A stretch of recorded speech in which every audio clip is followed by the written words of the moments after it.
Los creadores de realidades. Parte 1. Memorias de otro lugar.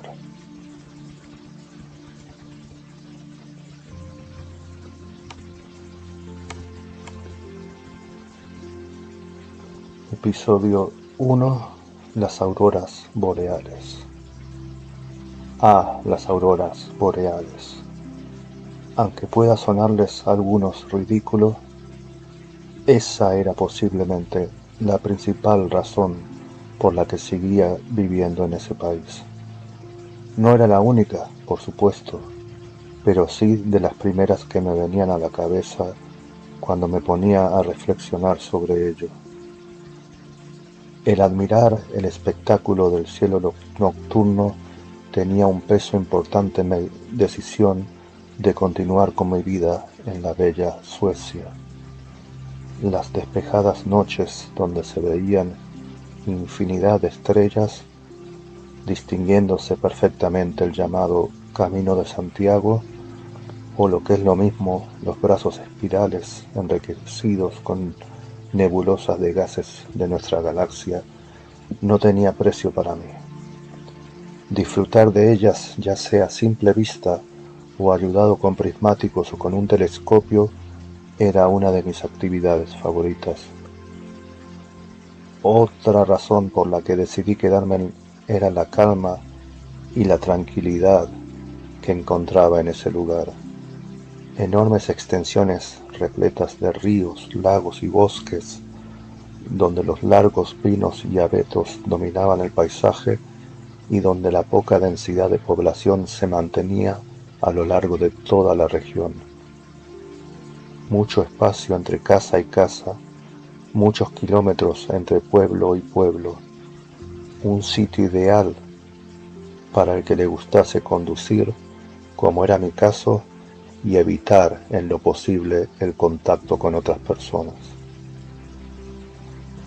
Me había mudado hacía ya muchos años a una región que estaba aproximadamente en la mitad geográfica de Suecia. El círculo polar ártico no estaba demasiado lejos de allí.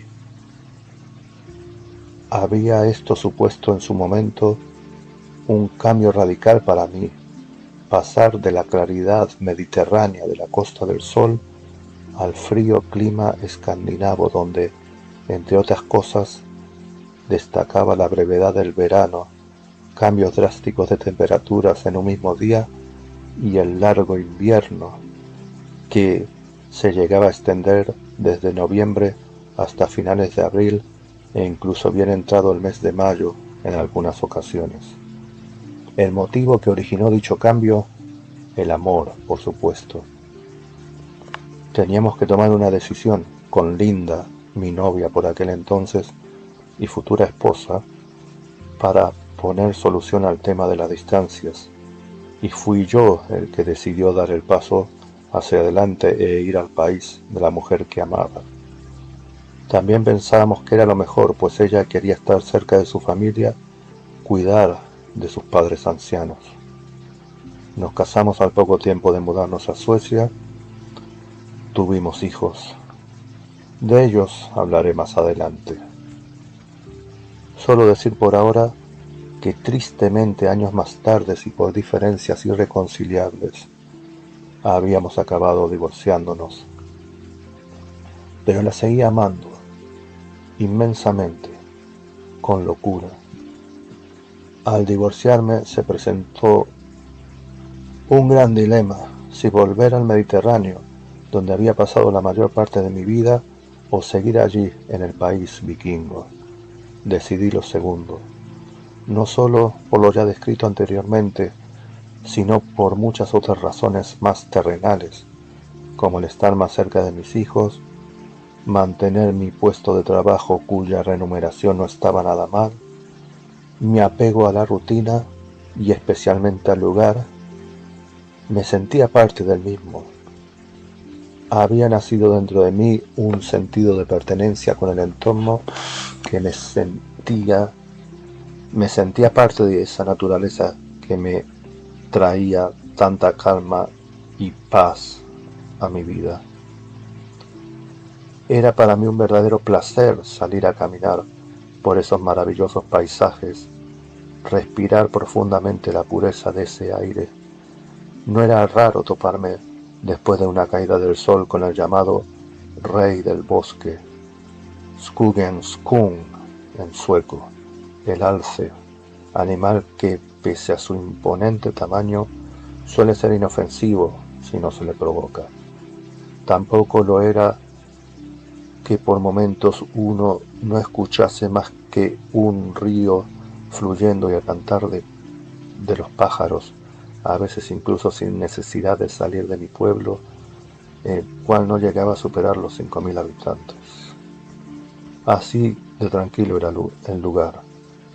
Con todo lo dicho ya, y aunque parezca contradictorio, tengo que admitir que la primera vez que vine al país ni se me pasó por la cabeza la posibilidad de quedarme para siempre. Me fui enamorando del encanto del lugar muy poco a poco, al mismo tiempo que me enamoraba más y más de Linda. Anteriormente siempre había vivido en grandes ciudades, por lo que nunca había tenido la oportunidad de observar el cielo nocturno de esa forma, y por supuesto nunca había podido antes observar las maravillosas y enigmáticas auroras boreales. Enigmáticas para mí, ya sé que hay una formal explicación científica al fenómeno, pero yo era un místico y me gustaba pensar en explicaciones alternativas a todo. La teoría más inverosímil que había oído para explicar las auroras, pero a la que le seguía dando un lugar importante en mi imaginación y que alimentaba mi fantasía sobremanera, provenía en conjunción con la maravillosa creencia en la tierra hueca. Desde todas las referencias al respecto que se podían encontrar desde pasajes de la Biblia a escritores como Julio Verne, Edgar Allan Poe o H.P. Lovecraft, mi favorita y la que más despertaba mi imaginación era la visión que había dado la escritora rusa Elena Blavatsky y que muchos autores habían profundizado años más tarde. Para empezar a hablar de la teoría, tenemos que hablar de la existencia de aberturas en ambos polos, en un mundo interior donde la gravedad proviene desde el centro de una corteza terrestre de aproximadamente 800 kilómetros de espesor, siendo el restante espacio interior del planeta completamente hueco.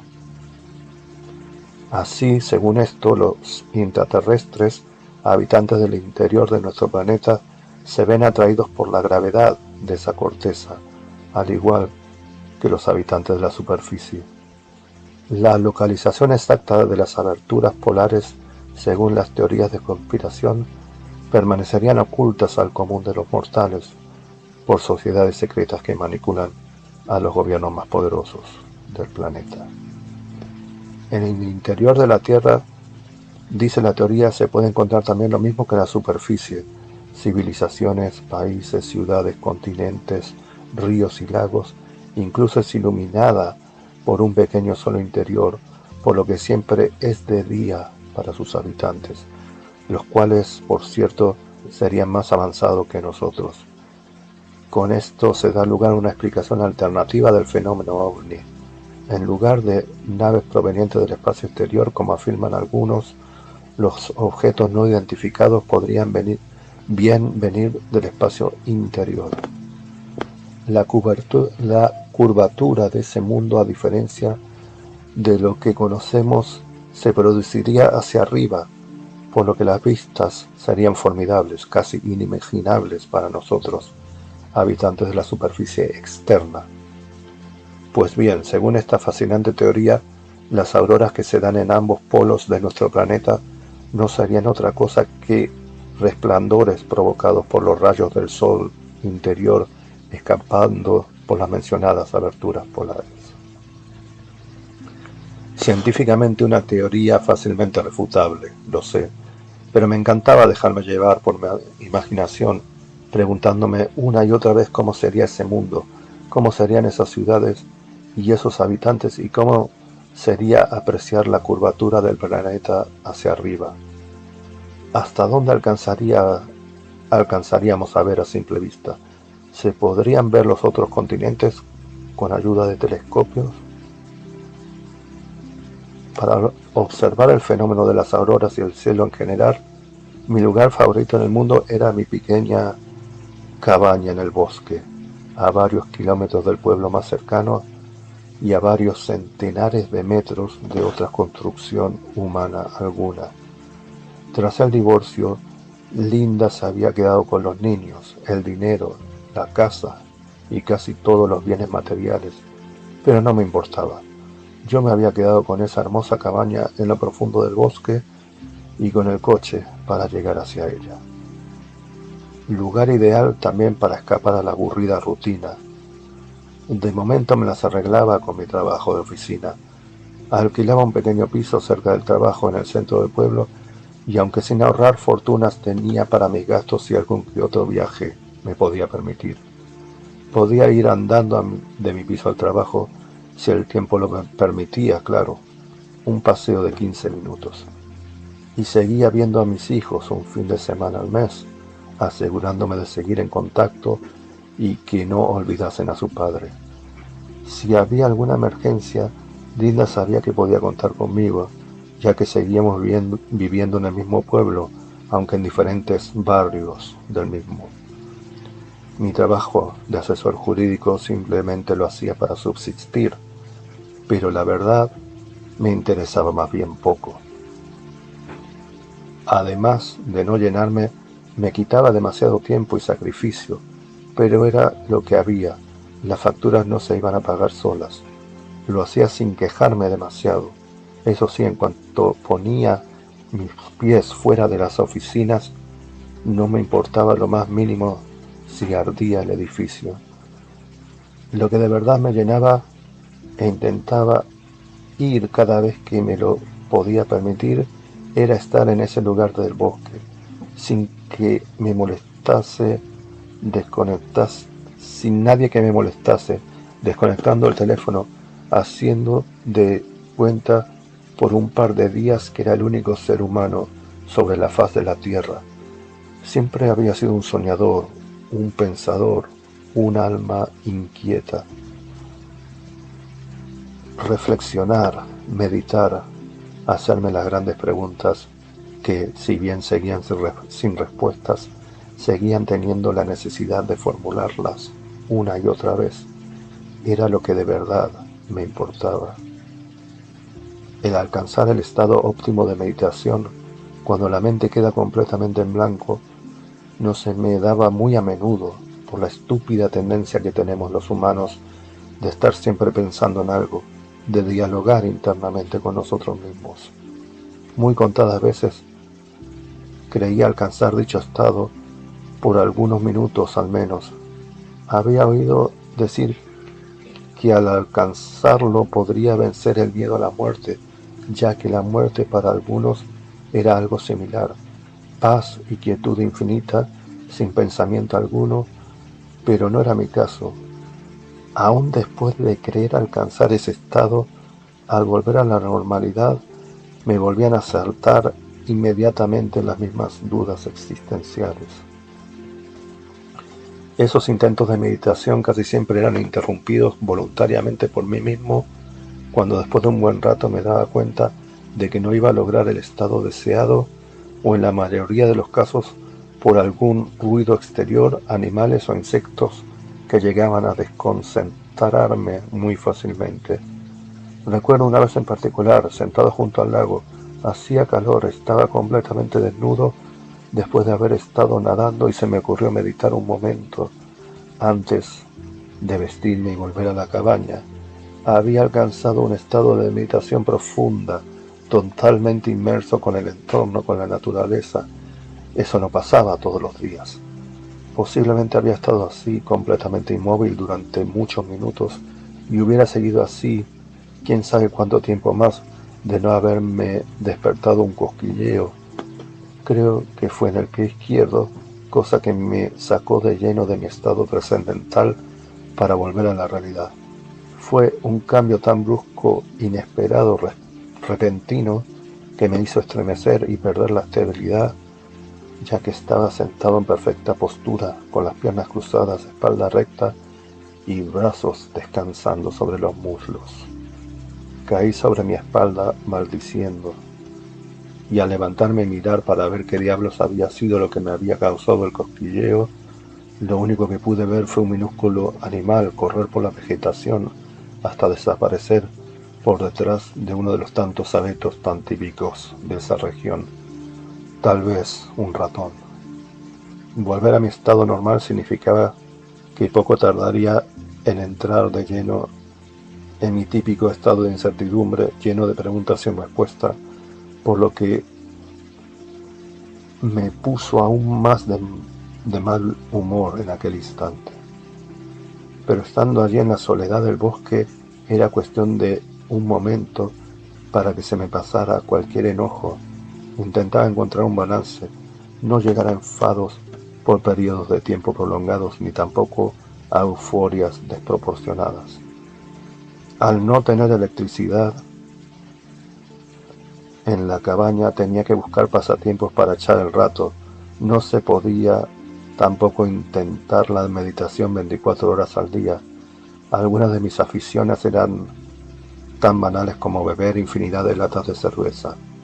Una vez vacías, las usabas para prácticas de tiro. Pescar en el lago era otra, mientras fumaba, a veces solo cigarros, a veces algo más. Y entre todos los pasatiempos, mi favorito posiblemente seguía siendo leer por las noches a la luz de las velas y de las pequeñas lámparas solares colocadas en el interior de la cabaña. Mi colección de cómics tenía una buena cantidad. Había empezado a coleccionarlos producto de regalo de mis padres. Siempre que me preguntaban qué quería como presente para la ocasión que fuese, pedía lo mismo. Después la había ampliado yo mismo con las primeras pagas de los numerosos trabajos temporales que había tenido como adolescente. Podía encontrar ahí centenares de ejemplares de todos los gustos: Marvel, DC, Disney, Hanna-Barbera. Lo último que estaba leyendo eran los Picapiedra de las últimas historias, cuando ese pequeño marcianito verde flotante apareció por primera vez, estrellando su nave espacial justo delante de Pedro y Pablo. De vez en cuando, al echar un vistazo a los cómics, me podía poner triste también, pensando que mis hijos podrían estar disfrutando esas historietas conmigo en ese mismo momento. ¿Por qué las relaciones humanas tenían que ser a veces tan complicadas? Me partía el corazón cada vez que hacía un esbozo para explicarle a los niños mínimamente por qué mamá y papá no podían estar juntos.